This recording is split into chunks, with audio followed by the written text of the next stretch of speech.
ગીર સોમનાથ જિલ્લામાં સોમનાથ શંખ સર્કલ પાસે થોડા દિવસો પહેલા તંત્ર દ્વારા ડિમોલિશન કરી 70 જેટલા મકાનો દૂર કરવામાં આવ્યા હતા. આ સમયે લોકો રસ્તા પર આવી ગયેલ અને રોડ ચક્કાજામ કર્યો હતો. એસપી સહિત 200 પોલીસનો કાફલો ઘટના સ્થળે પહોંચ્યો હતો. સોમનાથના ધારાસભ્ય વિમલ ચુડાસમા અને કોળી સમાજના અગ્રણીઓ પણ ઘટના સ્થળે પહોંચતા પોલીસે તેમની અટકાયત કરી ગુનો દાખલ કર્યો હતો, જેના સંદર્ભમાં ગીર સોમનાથ સહિત અન્ય જિલ્લાઓમાં કોળી સમાજમાં ભારે રોષ જોવા મળ્યો છે. વેરાવળ તાલુકા કોળી સમાજ દ્વારા ધારાસભ્ય વિમલ ચુડાસમાના કાર્યાલયથી પ્રાંત કચેરી સુધી સૂત્રોચ્ચાર સાથે રેલી કાઢી કલેક્ટરને આવેદનપત્ર આપ્યું હતું. જો ચૂંટાયેલા પ્રતિનિધિ ધારાસભ્યનો પણ અવાજ દબાવવાનો પ્રયાસ તંત્ર કરશે તો લોકશાહીનું પતન થશે અને આ ફરિયાદો દૂર કરવામાં આવે તેવી માંગ કરાઈ હતી. જો માંગ નહીં સ્વીકારાય તો આંદોલન કરવાની ચીમકી ઉચ્ચારી હતી. મારું નામ નારાયણભાઈ જાદવભાઈ મેર, પૂર્વ સભ્ય જિલ્લા પંચાયત ગીર સોમનાથ અને વકીલાતના વ્યવસાય સાથે જોડાયેલો. ગઈ તારીખ 4 તારીખના રોજ જે પાટણ ડેમોલેશનમાં જે કંઈ બનાવ બન્યો છે એ બનાવની રૂએ આ લોકશાહીની અંદર ચૂંટાયેલો જે ધારાસભ્ય છે સોમનાથ મત વિસ્તારના, આ વિસ્તારમાં કોઈ પણ બનાવ બને તો એક ધારાસભ્ય તરીકે નૈતિક જવાબદારી બને છે કે જવું પડે. જેમ પોલીસની જવાબદારી છે કાયદો વ્યવસ્થાને જાળવવાની, એમ પ્રતિનિધિની પણ જવાબદારી છે.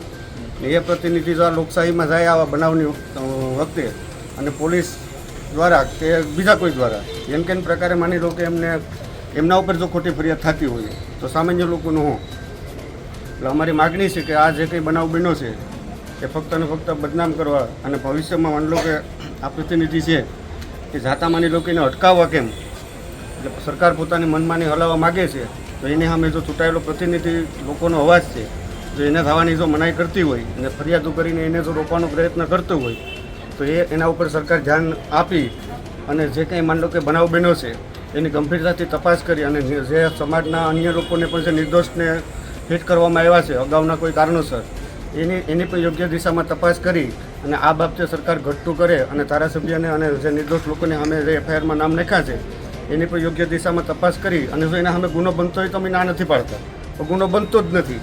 ચૂંટાયેલા પ્રતિનિધિ નહીં જવાનું એમ કહું, કોઈ બનાવ બને તો પોલીસ જાતી નથી, તો પ્રતિનિધિઓની પણ જવાબદારી છે નૈતિક તો જાય છે. અને માની લો કે જો આવું કંઈ લોક પ્રતિનિધિત્વ ધારા પ્રમાણે જોઈને જવાની મનાઈ હોય તો એવો કોઈ ખરડો પસાર કરે તો એ નહીં જાય.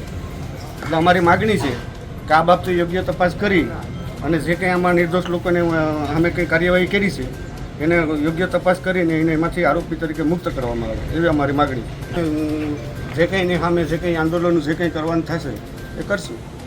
સોલંકી પ્રમુખ સમસ્ત કોળી સમાજ જે આ બનાવ બન્યો છે એનું ખરેખર દુઃખ અને અમારી પર લાગતી ડૂબાણી છે. ખરેખર આવું બનાવ તો ડેમોલેશનનો છે, ગવર્મેન્ટ પૂરા ગુજરાતમાં કરી રહી છે.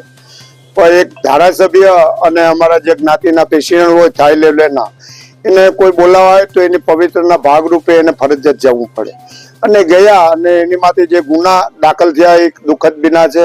આવા ખરેખર ન થવા જોઈએ એનું, કારણ કે એ કોઈ સુલે શાંતિ ભંગ ન થાય એના માટે એ ગયા હોય છે. કે ત્યારે કોઈ આજે સોશિયલ મીડિયાનો યુગ છે, જેને પણ જે આમાં કાકડીચારોને હરી કર્યું હોય એને તો અમે એમ કહીએ કે સખત ને સખત સજા કરો. પણ જે નિર્દોષો છે એને તમે બચાવવા માટેનો ગવર્મેન્ટને કાર્ય કરવું જોઈએ. જ્યાં પથ્થરમારો જેને કર્યો હોય એને અમે સજા દેવામાં જરાય ચૂક રાખતા નથી, એને કરો જ. પછી નિર્દોષ હોય એને ન્યાય આપો એવી પ્રાર્થના ને વિનંતી છે. શા માટે પોલીસે ગુનો દાખલ કર્યો? વિમલભાઈ એક ધારાસભ્ય છે તો ધારાસભ્યની એક પવિત્ર ફરજ છે કે ભાઈ એને બોલાવે તો એને ત્યાં જવું જોઈએ અને ત્યાં ગયા. ખરેખર ડેમોલેશનમાં તો જે પણ સરકારી કે ભાઈ અધિકારીઓ છે જાહેરનામું એક કલેક્ટરનું ભારે પડેલું છે, છતાં પણ ધારાસભ્યનું જવું પડે એનો પવિત્રનો એક ભાગ જ છે. તો એ અનુસંધાને એના પવિત્ર નિભાવવા માટે એ ગયા. અમારા પ્રમુખ છે જો અમારી ના વસ્તી હોય 8 થી 10 ઘરડા ખોરડા તો એને માટે એને કીધું હોય કે ભાઈ તમે હવે અહીંથી બહાર નીકળી જાઓ, ખોટું પોલીસ આડે ધૂની નહીં ચડો, ખોટા માર ખાવા એના કરતા તમે નીકળી જાઓ. તો એ સમજાવવા ગયા હોય ને એની માટે પણ જો ગુનો થાય તો એ દુઃખની વાત છે. અમારી માગણી છે કે આ કોઈ પણ જ્ઞાતિના હોય નિર્દોષ જેની માટે ફરિયાદ થઈ હોય એ પ્રાર્થના ને વિનંતી કે ગવર્મેન્ટ એ ફરિયાદ પરત ખેંચે અને એને જે સામાન્ય કલમો લગાડીને એને જવા દે જાહેરનામાના ભંગ બદલ. Bureau report CN24 news. હવે જુઓ દેશ દુનિયાની તમામ ખબરો તમારી આંગળીના ટેરવે. ઉઠાવો મોબાઈલ અને Google Play Store પરથી ડાઉનલોડ કરો અમારી CN24 ન્યૂઝ મોબાઈલ એપ.